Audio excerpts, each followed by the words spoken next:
On this restoration sa Luke 19 verse 8, ibasa ko. Itindog si Sakeo, pingon sa Ginoo, tanawa Ginoo, ang katunga sa akong mga kaptangan ihatag ko sa mga kapos. Kung ako nakalimbong ng bisan kinsa sa bisan ang sabutang, igauli ko sa 4 kilo nga kandidat. Okay.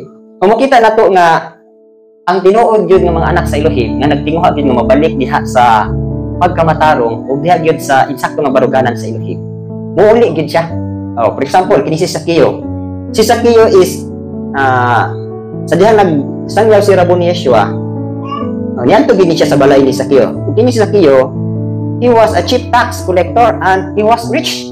Pasabot ani og diri panahon pa ni karon nato, head ni siya sa BIR. Nya during at the time sa ilaha, well na lang sigig pangurakot, sigig pangawat. Oh. Pero naamang gyud mga tao nga bisag naa sila anak nga katungdanan, naa gyud sila honesty, naa gyud sila integrity.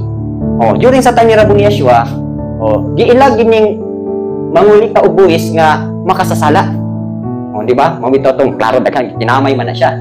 Pero niini nga bahina, naa gyud pud ay mga tao nga bisag naa sila nga katungdanan, di gyud sila manghinagot. So honest gyud sila sa trabaho, walay graft and corruption, walay kawat, walay underground nga, under the table nga transaction. So mo ni nga niadto gyud si Rabon Yeshua. Notice ninyo, si Rabon Yeshua niadto gyud sa balay ni Sakeo. So pa nakita gyud ni Rabon Yeshua kaning mga tawo nga naa gyud tinguha sa pagkamatarong.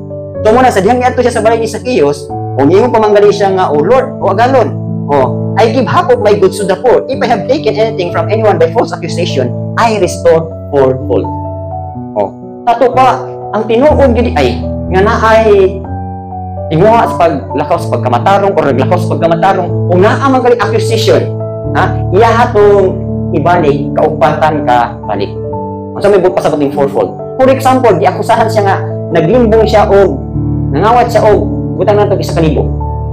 So ingon siya, kung naa man kay nakaplagan nato nga kakawat 1,000, ako himuog 4,000. So nako niyo fourfold.